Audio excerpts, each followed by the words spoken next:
Olá pessoal, eu sou a professora Sabrina Leal, sou psicopedagoga clínica, sou especialista na educação e mestranda na área educacional também. E hoje eu irei falar sobre a disciplina de psicopedagogia clínica. Então vamos ver os conhecimentos, os conteúdos que nós iremos trabalhar nessa aula. Então nós iremos ver sobre o que é a psicopedagogia, as competências do psicopedagogo, os recursos utilizados em psicopedagogia, a psicopedagogia ação e parceria, a psicopedagogia clínica em si, a psicopedagogia hospitalar, que é outra área da saúde também, que o psicopedagogo pode atuar, né? Iremos falar sobre o código de ética do psicopedagogo, a importância da afetividade no processo de cognição, afetividade e os caminhos que se cruzam. Iremos falar sobre aluno, afetividade e professor, né?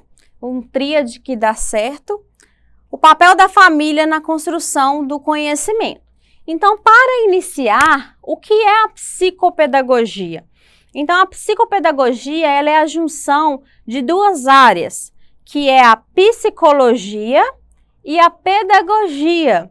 Então, a psicopedagogia ela foi criada conforme foram aumentando os casos de dificuldades de aprendizagem no Brasil e no mundo, né?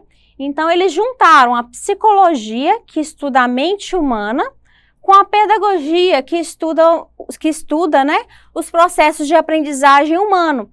Então, esses dois profissionais iriam se transformar no psicopedagogo, que ele ia conseguir entender a mente humana e entender sobre as dificuldades de aprendizagem e, a partir daí, conseguir ajudar e auxiliar os alunos que possuem essas dificuldades no decorrer da vida. Então, é a área do conhecimento que estuda a aprendizagem humana, objetivando facilitar o processo de aprendizagem não apenas no ambiente escolar. Isso é muito importante, né? A dificuldade de aprendizagem, ela não é contida apenas no ambiente escolar. Tem pessoas com dificuldade de aprendizagem, né, em outros ambientes da vida, seja no ambiente de trabalho, seja em outro ambiente, que precisam também do auxílio do psicopedagogo.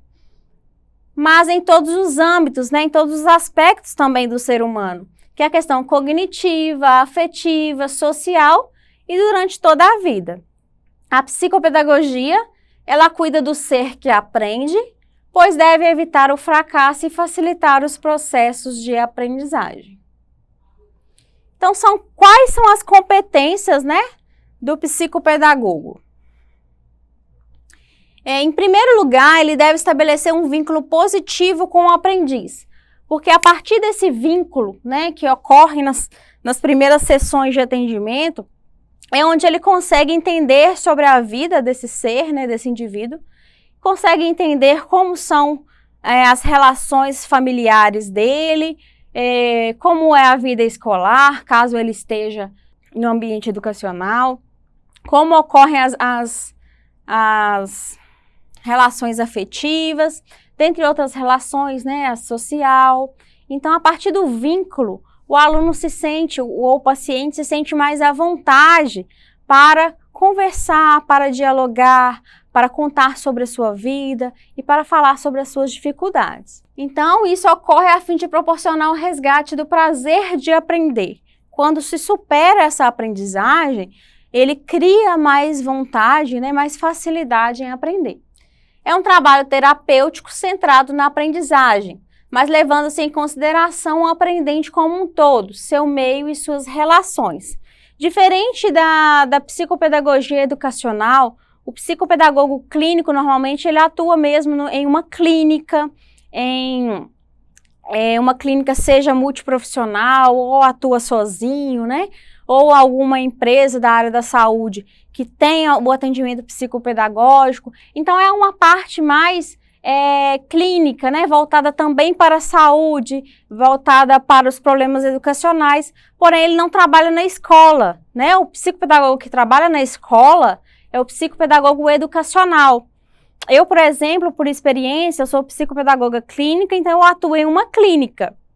Então, eu faço meus atendimentos em uma clínica, eu tenho os meus pacientes, eu trabalho sobre as dificuldades de aprendizagem, porém, em um ambiente diferente. Porém, a atuação do psicopedagogo, ela se assemelha com o educacional, né? Só muda mesmo os ambientes de atuação.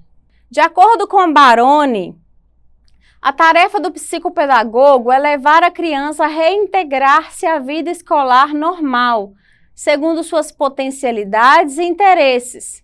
O psicopedagogo não trabalha sozinho. Ele atua em parceria com outros profissionais, como neurologista, psiquiatras, fonoaudiólogos, psicólogos, entre outros.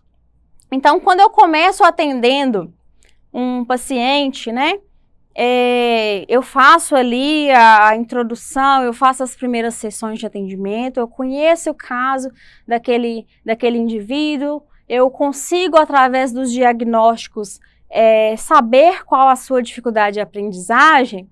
Então, podem ter casos, né, em sua maioria, de ter uma outra ajuda de um outro profissional, porque é uma área específica daquele profissional. E nós temos que recorrer a isso. Então, se eu pego, por um exemplo, uma criança que já está na fase do desenvolvimento da fala e ela ainda não fala as palavras completamente, ou tem uma dificuldade ali para se comunicar, então eu já vou logo procurar um fonoaudiólogo, né? Fazer um diálogo mesmo entre os profissionais, explicar o diagnóstico, para saber se realmente é uma demanda para o fonoaudiólogo, se ele já pode iniciar os atendimentos, né?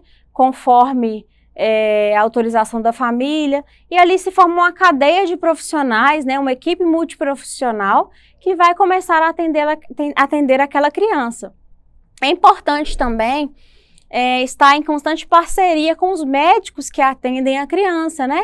É importante sempre passar pelo pediatra, saber como está a saúde daquela criança, saber se ela tem alguma dificuldade, se ela tem alguma patologia, passar pelo neurologista, conhecer sobre o desenvolvimento dela, né? Saber sobre o que ela sabe, se o que ela sabe está propício à idade, está propício ao seu nível de aprendizado, seu nível de desenvolvimento. Então, nós temos que conhecer o histórico daquela criança desde o seu nascimento. E isso com a ajuda dos profissionais que já vêm acompanhando aquela criança.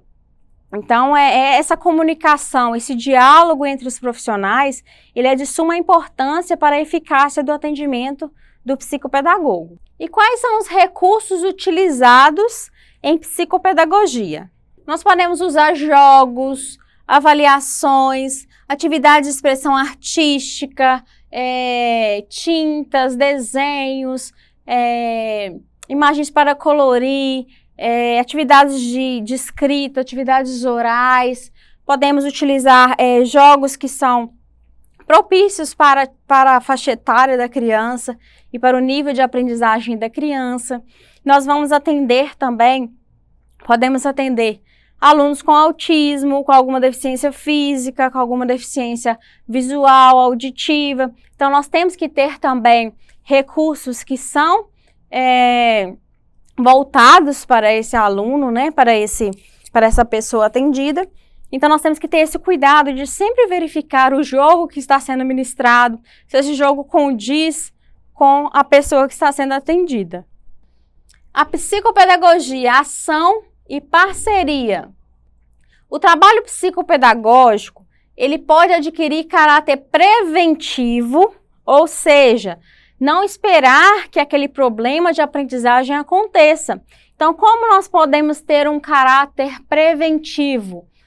A questão de orientação, de capacitação dos professores, de orientar os docentes, orientar os coordenadores das escolas, orientar bem os pais, para que não possa ocorrer lá na frente alguns problemas de aprendizagem. Então, com a nossa vivência, com a nossa experiência, nós podemos fazer essas orientações para as outras pessoas, para que eles consigam, né, no desenvolvimento da criança, ao decorrer do desenvolvimento, evitar essas dificuldades de aprendizagem. Principalmente nas escolas, podem ter, os diretores, eles devem ter diversas ações, diversos eventos, capacitações, cursos, que orientem os docentes nessa questão preventiva, né, para prevenir as dificuldades de aprendizagem. Utilizando bons recursos em sala de aula, utilizando metodologias que estimulem os alunos, utilizando técnicas inovadoras, criativas, que levem mesmo, né, o prazer em conhecer, o prazer em aprender. Então, assim como eu disse para vocês, né, orientando professores, realizando diagnósticos prévios, facilitando o processo de aprendizagem, dentre outras ações. E a evolução histórica, né? Como surgiu a psicopedagogia? Assim como eu expliquei para vocês no início da aula, lá na introdução, a psicopedagogia ela veio conforme as demandas de dificuldade de aprendizagem. Então, nem o psicólogo iria conseguir auxiliar essas pessoas com dificuldade e nem o pedagogo somente. Precisaria de um outro especialista que pudesse unir essas duas áreas, especializar sobre estes assuntos e assim auxiliar de uma forma mais completa.